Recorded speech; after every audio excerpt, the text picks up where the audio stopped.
channel Avanti Morocha. Today I'm going to show you how I modify and personalize the door hangers I bought at the Dollar Tree. To personalize these signs, I use my Cricut machine. You can use Cricut Maker, Cricut Explore or Cricut Joy. In doing this project, I make a few mistakes. I'm going to show you these mistakes and how to avoid them. Now, let's begin. For this project, I'm using these decorative door hangers I bought at Dollar Tree. Many people have asked me if Cricut can cut MDF. The answer is no. To cut MDF, you need a laser machine. Since these door hangers don't go with my house decor, I'm going to paint them and personalize them to my liking. I'm going to paint one of these hangers with a spray paint, and I will be using chalk paint on the other two. Before painting, I'm going to remove this layer with the design. This step is optional as you could paint over it. However, I think this project will come out better with it removed. I removed the top layer and label on the back. Now I'm going to paint it. As you can see, I painted them and they are now completely dry. If you are using spray paint, I recommend removing any marks of adhesive. I didn't do a good job removing the glue from the label and it stands out a little more than I would have liked. If you are using chalk paint, you don't need to worry too much about the prep because this paint covers any imperfections. I'm in Cricut Design Space. I put together these designs using images and fonts from Cricut Access. I'm going to share the link to this project on my blog avantimorocha.com. To be able to use it, you need to be subscribed to Cricut Access. I make these signs based on what I need in my house, but you can create any custom signs. I'm going to send to cut these designs. I'm going to hide this one. Select everything and click on Attach. Click on Make It.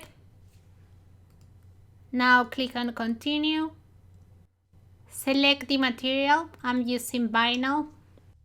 Load the fine point blade and load the mat. Load the mat and start the job.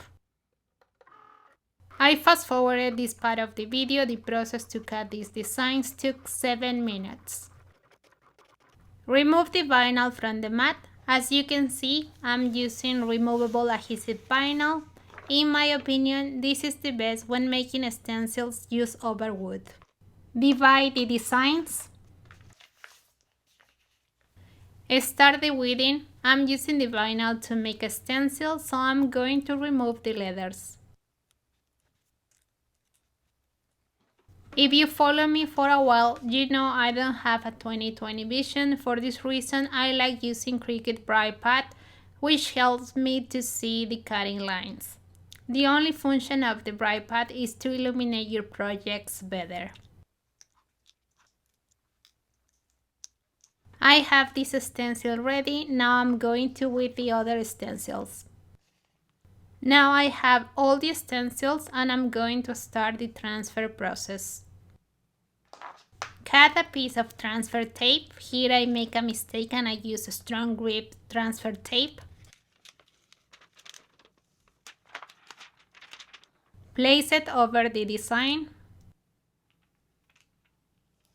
Now scrape the front and back. Starting from the corner, remove the backing. Place it over the door hanger. Scrape the top to ensure the vinyl attaches to the wood. Now remove the transfer tape. If you find yourself in a similar situation where you can remove the transfer tape, you have probably made the same mistake I did. I used the strong grip transfer tape, making it impossible to remove it. This mistake forced me to have to cut another stencil. If you are using Cricut transfer tape, make sure you are using the regular transfer tape and not the strong grip transfer tape, which is very sticky, and in this case it's the wrong product for this application. I cut a new stencil and now I'm using Cricut regular transfer tape. Place it over the design. Scrape the front and back. Starting from the corner, remove the backing. Place the stencil over the door hanger.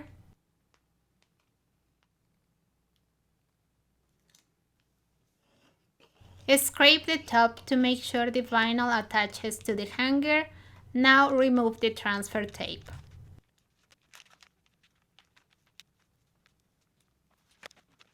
I'm going to save this piece of transfer tape and reuse it with the other signs. You can reuse transfer tape so long as it is sticky. To get the best results, I'm going to apply a light coat of Mod Podge all over the design. Make sure this is a thin coat. The layer of Mod Podge will seal open spaces between the wood and the vinyl, making it so that the paint won't bleed.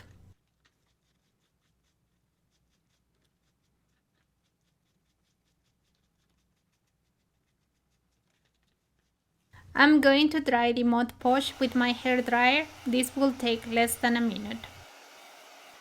Now that the Mod Podge is completely dry, I'm going to apply the acrylic paint.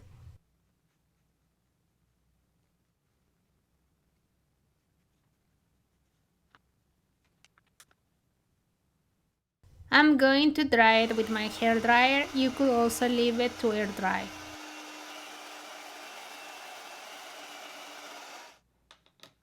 Now that it's completely dry, I'm going to remove the stencil.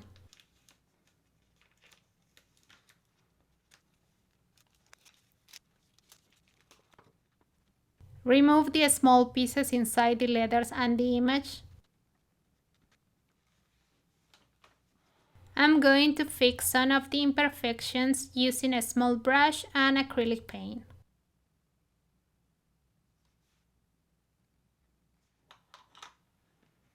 This is the result. It looks fantastic. Now I use the same steps to make this sign.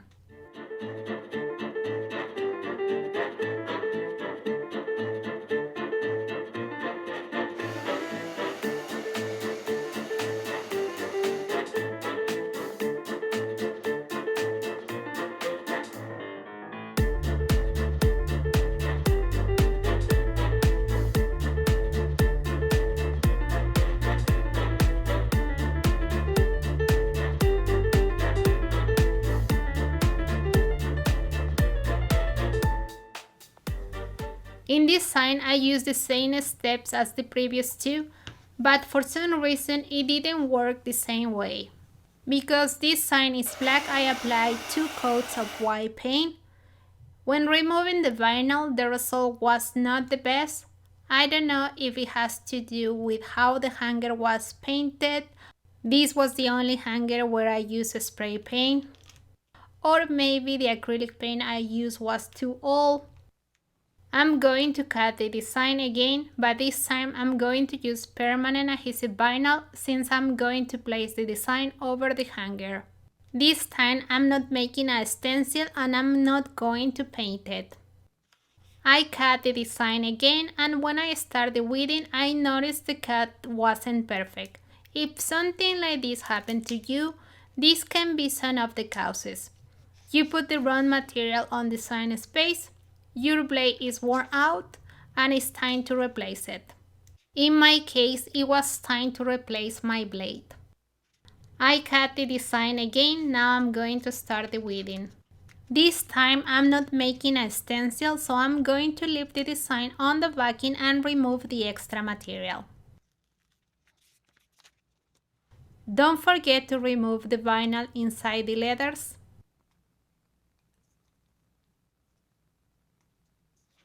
Now place a piece of transfer tape over the design.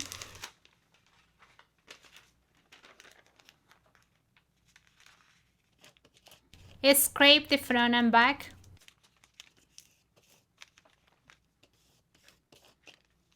Starting from the corner, remove the backing. Make sure all the letters stay attached to the transfer tape.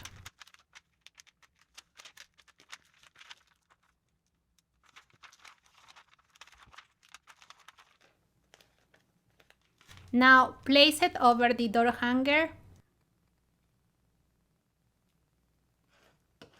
Scrape the top to ensure the vinyl attaches to the wood.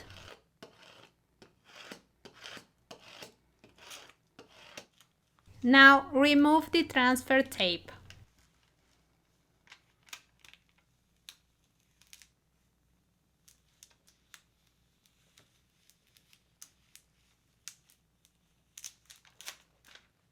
In my opinion, when working with black surfaces, it's better to use permanent adhesive vinyl to make the design. These are the results. Design look fabulous. In this project, I show you how to use removable adhesive vinyl to make a stencil and paint design. I also show you how to use permanent adhesive vinyl to make design. Now you decide which technique you prefer to use. I hope you like this project, and if you make it, don't forget to share a picture on my Facebook page or tag me on Instagram. I love to see it. If you have any questions, leave them in the comment section. If you want to see more videos of Dollar Tree, please let me know. If you are interested in any of these Cricut machines, I'm going to share the links where you can buy them in the info box below the video. If you are new to my channel and you like what you see, hit the subscription button, tap the notification bell so you get informed every time I release a new video. Don't forget to visit my blog, follow me on my social media, like this video and share it with your loved ones. See you soon. Ciao, ciao.